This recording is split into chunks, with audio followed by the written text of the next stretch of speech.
dans Glee, puisque c'est grâce à ça qu'on le connaît. Portrait de Chris Colfer. Chris Colfer est âgé d'à peine 19 ans quand il obtient l'un des rôles principaux dans la série. Il incarne Kurt Hummel, jeune lycéen gay qui assume sa part de féminité. Il s'habille toujours de manière très tendance et subit quotidiennement les moqueries de ses camarades au sujet de son homosexualité. Suddenly it moves with such a perfect grace. Suddenly my life doesn't seem such a waste. It all revolves. Exclu des autres lycéens, il va rejoindre très rapidement la chorale Glee qui réunit tous les élèves qui n'arrivent pas à s'intégrer. Ils ont tous un point commun, ils ne rentrent pas dans la normalité. Ensemble, ils vont tous s'unir et rencontrer, avec le temps, un vrai succès auprès des autres élèves. You've really been glad when you touch my head. But don't you see? How can you do this thing to me? Glee suit les aventures des élèves du lycée McKinley, mais face au succès de la série, les scénaristes ont décidé de suivre les aventures des élèves diplômés désormais à l'université dans la 4e saison. Seulement 4 d'entre eux ont été gardés, dont le personnage de Chris Colfer qui, au cours des saisons, s'est imposé comme l'un des personnages phares de la série.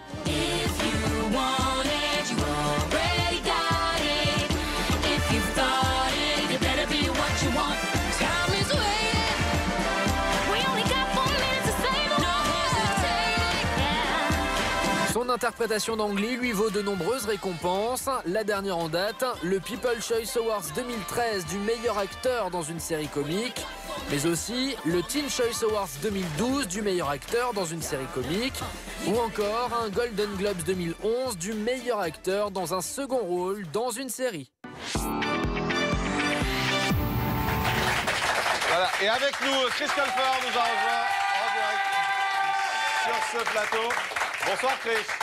Merci d'être avec nous en direct ici. C'est vrai que les Français vous connaissent par ce rôle d'Angly.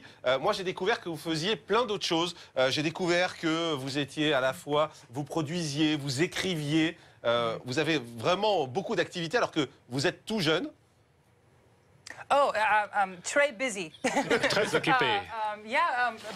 Écoute, oui, tout à fait. Ça, ce sont des choses que je voudrais faire, que j'aime bien faire, et donc voilà, je reste occupé. Vous parlez français? Oh, j'ai parlé français. Un petit peu. On a retrouvé un extrait d'émission dans lequel vous disiez quelques mots en français. Regardez. Oh, j'ai parlé français, papa. You know, je suis homosexuel. You know,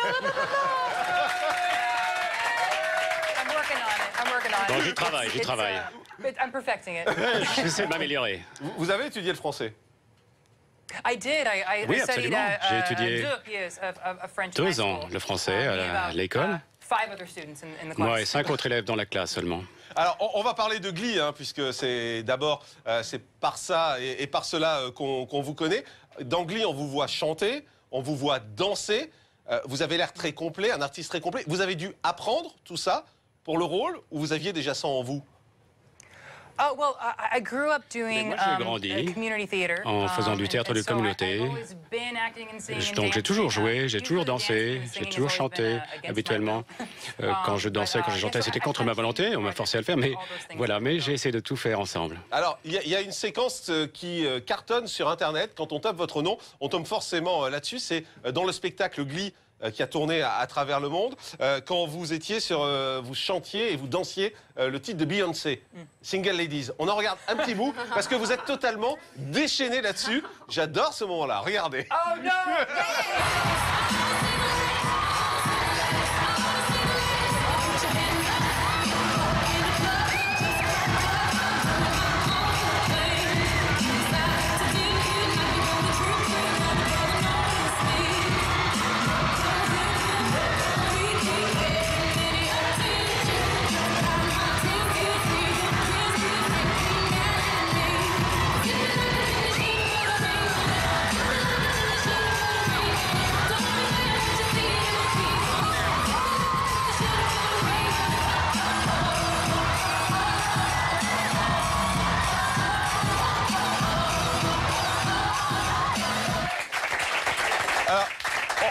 pas entendu, mais pendant l'extrait, vous nous disiez merci beaucoup.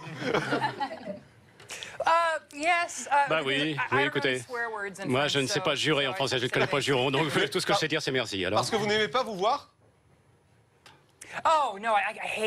Je déteste ça, je déteste ça. Je suis si honteux, si embarrassé, je ne sais pas. Non, écoutez, moi je ne peux même pas regarder, absolument pas. Quand vous vous voyez danser, là, qu'est-ce que vous vous dites? J'essaie de ne pas me regarder danser, voilà, c'est point barre. Je me dis, oh, qu'est-ce que je faisais là? C'était vraiment, c'est la honte. Ouais, pour un chèque. Qu'est-ce qu'on peut pas faire pour un chèque? En tout cas, vous avez l'air de beaucoup vous amuser. Dans la série Glee, vous jouez ce jeune homme qui a beaucoup de problèmes au départ, ce jeune homme homosexuel qui finit par le dire à son père. Je crois qu'au départ, vous aviez fait le casting, mais pour un autre rôle.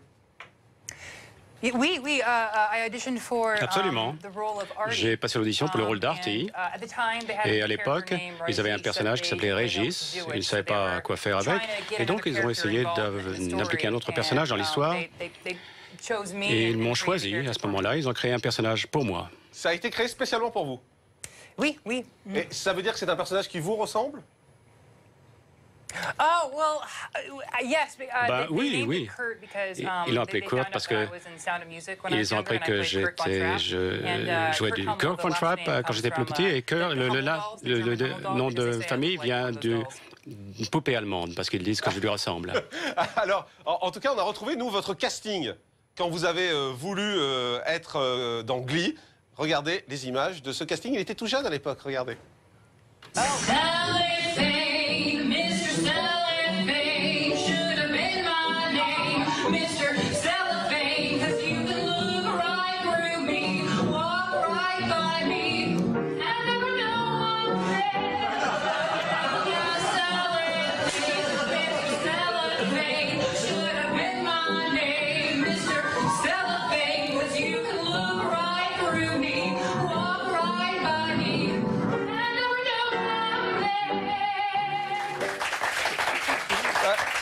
C'est très drôle de vous voir comme ça. Vous avez pris beaucoup d'assurance, beaucoup d'importance dans Glee. Dans la série, vous êtes un des personnages principaux. Vous pensez faire longtemps Glee encore? J'espère. Je suis le plus jeune dans l'équipe et donc j'espère avoir plus de temps devant moi. Mais on verra. Je ne sais pas où va la série. Je crois que vous avez signé pour 2 ans de plus, c'est ça? Oui, 2 saisons supplémentaires. On commence à filmer la 5 et la 6 bientôt.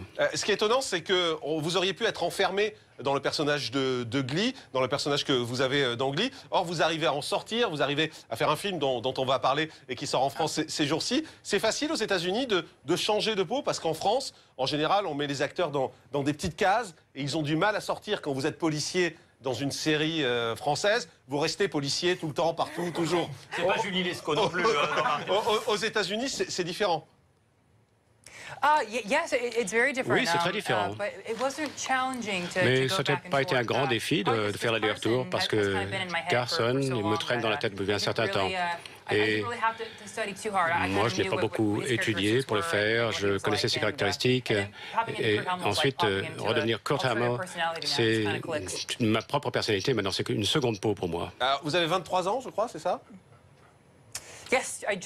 Voilà, je viens de les avoir. Vous êtes tout jeune et vous avez l'air beaucoup plus mature que ces 23 ans, parce que je l'ai dit, vous écrivez, vous produisez, vous avez écrit le livre qui est même tiré du film qui sort en ce moment. Vous avez ce sentiment d'être un peu en décalage par rapport aux jeunes de votre âge? Je me sens fatigué, essentiellement. Je pense que j'ai un des emplois du temps les plus occupés pour des gens de mon âge, mais c'est quelque chose que je veux faire, tout ça. J'ai beaucoup de chance, de pouvoir tout faire comme ça, et donc je trouve l'énergie, je trouve le temps pour le faire. Alors, dans le film qui sort en France et dont on va voir la bande-annonce dans un instant, vous jouez le rôle d'un ado. On n'est pas très loin, finalement, du personnage de Glee non plus. Tout à fait, oui. Carson, c'est quelqu'un de très différent, en fait. Lui, il est très agressif. Il a des opinions fortes. Il dit à chacun exactement ce qu'il pense. Kurt, lui, dans Glee, il est très intériorisé.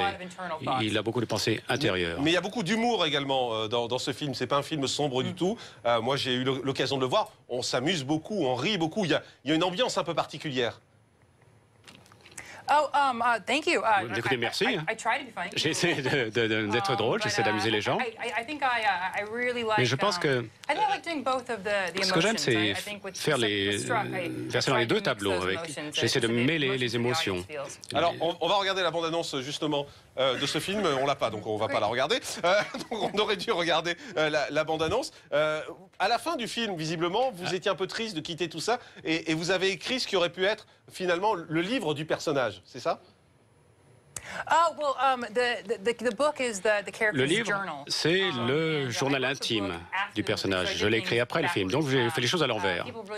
Les gens ont adoré le film et donc voilà, j'ai décidé d'en faire un roman et c'est exactement ce que c'est. Est-ce que vous vous rendez compte qu'en France, vous êtes très connu quand on a annoncé votre venue ici sur les réseaux sociaux, sur Twitter en particulier? On a eu énormément de messages. Les gens étaient très impatients à l'idée de vous voir. Est-ce que vous pensez symboliser quelque chose? Écoutez, moi j'aime beaucoup. Si je symbolise quelque chose, si j'incarne quelque chose, c'est peut-être celui qui veut réussir absolument, qui fait beaucoup qui en fait presque trop. Il y a beaucoup de jeunes qui essaient de réussir ici, mais on n'a pas beaucoup d'attention en général. Je pense que dans les films, on a beaucoup d'adolescents stupides, mais c'est intéressant d'avoir des intelligents aussi. C'est la traduction française qui arrive. Un mot également sur votre homosexualité que vous ne cachez pas. C'est également une homosexualité dans le cadre du personnage de Glee. Pour des jeunes aussi, vous pouvez servir d'exemple pour ça, pour le fait de s'assumer et de vivre très bien en disant ouvertement que vous êtes gay. I don't think I quite got that translation, but I think I'm very Moi, blessed. Je pense que j'ai beaucoup de chance de jouer ce rôle dans la série, parce que je sais que ça a aidé beaucoup de gens dans le monde entier, beaucoup de jeunes. De jeunes comme moi, en effet. Voilà, j'ai eu beaucoup de chance. Je suis béni d'avoir un personnage qui veut dire tellement de choses à tant de gens. Tant de gens s'identifient à lui et sont inspirés par lui. En tout cas, on souhaite beaucoup de chance pour ce film. Struck, vous avez posté une photo d'ailleurs aujourd'hui, on vous voyait à côté, je crois que ça devait être sur les Champs-Élysées, d'une colonne, Maurice, avec l'affiche du film, et vous disiez je suis très fier de voir ça partout dans Paris. C'est vrai que c'est une vrae fierté pour vous de voir ça à Paris? So proud, so excited. Extrêmement fier, extrêmement excité. Vraiment, on n'a eu aucun argent pour la publicité aux États-Unis. C'est un film très indépendant, très peu financé. Donc, le fait de me promener dans Paris comme ça, et de voir mon visage partout, c'était vraiment génial. Voilà, on voit quelques images du film qui sort. Donc, en tout cas, bonne chance et merci beaucoup d'avoir été avec nous sur ce plateau. On passe tout de suite au tweet d'Adrien Rehard. Adrien, qu'est-ce qu'il se dit sur les réseaux sociaux, justement? Déjà, j'ai jamais vu ma timeline autant en délire avec la venue d'un invité à coup de « Oh my God, Chris, c'est chez Morandini !» Donc, il y en a dans tous les côtés. Donc, félicitations pour l'engouement que vous suscitez. Allez, on commence avec un autre tweet, un tweet de service, en quelque sorte une petite annonce de Mimi Lorto qui nous écrit « Bonjour, je m'appelle Mireille, je suis orthophoniste à domicile. Si vous pouvez passer... »